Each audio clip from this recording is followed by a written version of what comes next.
Hello Aquarius, Sun, Moon, Rising, and Venus signs. Kamusta kayo? Sana po nasa mabuti kayong kalagayan. Welcome back po sa Star Tarot. Kung bago kayo rito, welcome din kayo. Thank you sa inyong support.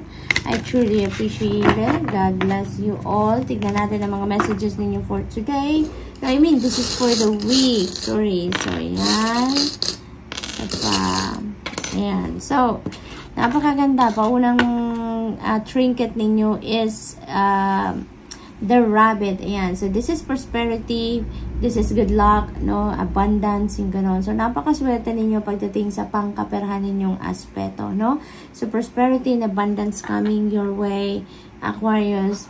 We have bicycle, hard work ahead, no? So, most likely, yung prosperity and abundance na yan, talaga siguro, it will require you hard work. It will require you extra effort, no? Para makamit ninyo. We have butterfly, napakalaking butterfly. So, this is change and transformation, you know, coming up. So, maaari nga magbabago yan na sitwasyon ninyo dito. Could be pagdating sa inyong finances. That could be changes in your money, career finances dito. Dahil, you know, mapapasok ang swerte sa inyong pangkaperahan. So, maaaring yan ang makakapagpabago ng inyong financial situation. Magbabago ang inyong financial landscape, no? So, what else? We have owl. Ayan. So, there are spiritual messages and great wisdom to be found during this period of transition. So, ang dami ninyong matututunan and at the same time, no, sa pag-navigate ninyo ng pagbabagong ito sa buhay ninyo, sa kung saan mang parte yan, you know, you are being sent spiritual messages dito, intuitive messages dito, Aquarius. Kaya napakahalagang i-access ninyo yan. Napakahalagang pakinggan ninyo ang inyong intuition lagi. Dahil may gabay ang spirit sa inyo dito para tulungan kayo kung paano ninyo babaybayin ang bagong daan dito ng pagbabago sa buhay ninyo. Okay? We have unicorn number 33. Okay, so there is a synchronicity dito. We have number 33 and that is master number 33. Please look up for the meaning of master number 33 for more guidance po. At saka we have tatlo na tayong 3. So that is also angel number 333. Pakitignan din po ninyo, Aquarius, kung anong ibig sabihin yan, because that has an extra guidance para sa inyo, no? May extrang mensaheng pinapadala sa inyo ang spirit through this angel number. So, ang mensahe din naman ito sa inyo, success, hope, freedom, healing, and magic are all available to you if you just believe, no? Kung naniniwala kayo na entitled din kayong magtagumpay, entitled din kayong maging malaya, no? Maka-experience ng healing, ng magic sa buhay, talagang yan ang parating. Or maaaring nandyan na, no? Pero talaga siguro ang iba sa inyo, hindi pa yan napapansin, maaari din ganon. But, kung naniniwala kayo na entitled kayo sa mga bagay na yan, ay talagang yan ang mararamdaman ninyo dahil yan ay parating. It could be on your way already, no? Maaring yan ang mga bagay na magsisimula ng pagbabago sa buhay ninyo, no, Aquarius? We have patience and slow down, change your attitude, and clear your mind. Ayan, so maaring related pa rin ito dito sa mga pagbabago, no? Maaring gano'n ang ganap dito, no? You're being asked here to be patient, no? Hindi kailangang madaliin ang lahat. Kailangang pag-isipan mabuti, no? Before you embark on these changes or kung ano man ang mga sitwasyon sa buhay ninyo, pagdidesisyonan man yan, or kailangan nang i-execute ang mga pagbabago, whatever the case may be, Aquarius, kailangan ninyo na pag-isipan, kailangan ninyo na paghandaan yan, ano? Hindi pwedeng agad-agad na you're going to jump into something na hindi ninyo naman lang napag-isipan o napaghandaan, ano? Dahil, you know, nagmamadali, sa pagmamadali, 'di ba? Mas natitinik tayo ng malalim. Kaya ito yung advice sa inyo, slow down muna. Slow down, isipin muna ninyong mabuti kung ano ang gagawin ninyo before you embark on something, no? Nang sa gayon, makasiguro kayo na nasa ayos, nasa on track kayo at you know what, mapaghahandaan ninyo, no, ang inyong mga sitwasyon. So, we have closure. Ayan, Aquarius. Something is coming to an end dito na sasara nyo na ang pinto sa kung ano mang area ng buhay na ninyo yan. Isa yan siguro sa mga areas na ng buhay ninyo na magbabago, no? Tulad ng sinasabi ng butterfly na yan. So, there is something that you are really going to close na chapter sa buhay ninyo. That could be relationship, that could be a job, no? Career, kasi maaring handa na kayong magsimula ng bagong trabaho, magsimula ng bagong karera, magsimula ng bagong relationship. Kaya, isasara nyo na ang pinto na yan.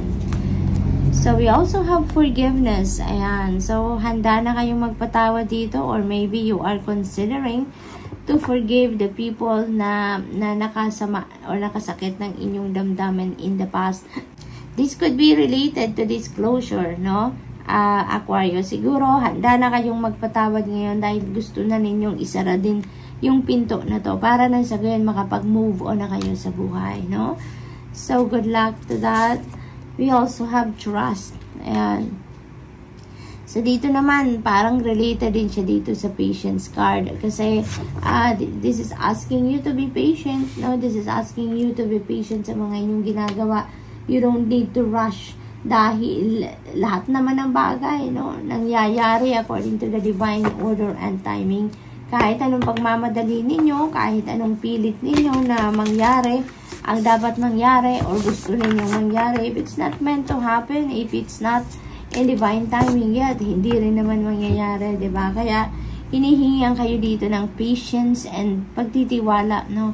Mag-surrender kayo sa divine universe, sa natural ebb and flow of life, na kung ano man yung gusto ninyong mangyari, kung yan ay para sa'yo, it will be yours. Ibibigay yan sa'yo in divine timing. Kaya, magtiwala lang kayo, no? Magtiwala lang kayo at dadating yan kung yan ay talagang para sa'yo. Okay? So, we also have 5 of Pentacles. Ayan, nothing is ever as hopeless as it seems. Ayan, so ang iba sa inyo dito siguro, meron pinagdadaan ng challenging situation, maaaring related dito sa pangkaperahan. It could also be related to relationships, no?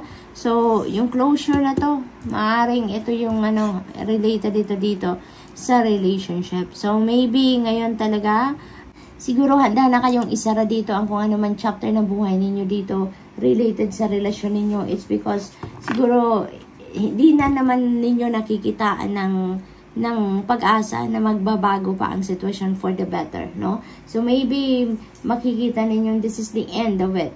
No, maaring ito na ang period kumbaga ng sitwasyon na to na tama na. No, maaring naghintay kayo na matagal, nagpasensya na kayo ng matagal, nag-umasa kayo na bubuti pero maaring hindi na talaga. Wala nang progress or wala nang pagbabago siguro ang sitwasyon ninyo dito sa inyong relationship.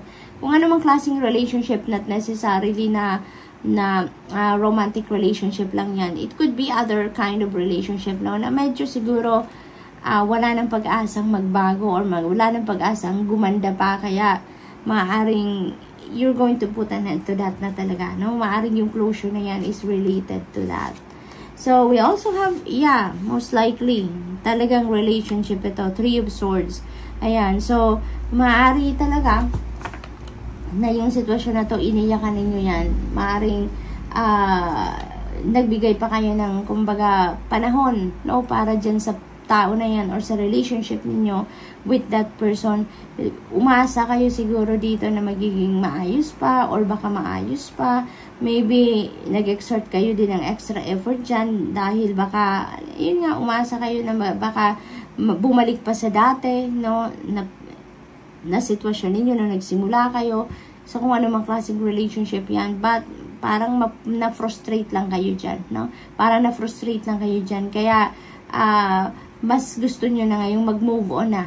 No? Kaya magkakaroon na kayo ng closure, isasara nyo na yan, chapter ng buhay nyo na yan, and you are ready to move on, no? Handa na din kayong magpatawad, patawarin na kung sino man ang karelasyon ninyo dyan, kung ano mang klaseng relationship yan, no? Handa na kayong magpatawad, maluwag na sa dibdib ninyo ngayon to move on, no? With, from that situation. So, what else? We have King of Swords. Ayan. So, marami kayong learnings from that. No? Marami kayong napulot na wisdom dyan sa relationship na yan, sa sitwasyon na yan. Marami kayong nakuhang learnings in life, wisdom out of that situation. Kaya, as you move on with your life, parang mas ano na kayo ngayon, mas matalino na kayo, mas magiging wise na kayo, no? Sa pakikipagrelasyon, whether that is kaibigan, romantic relationship, business relationship, you know, it doesn't matter. Marami na kayong natutunan dyan. And as you move on with your life dito, ano na kayo, mas magiging matalino na kayo sa pagpili ng mga kalasing relationship na papasukin ninyo, no? Sa mga taong i-welcome ninyo sa buhay ninyo. So, good luck, Aquarius, and that's all I have for you for today. I hope nakatulong ang mga mensaheng ito in some way. Thank you for watching. Love and light. Namaste.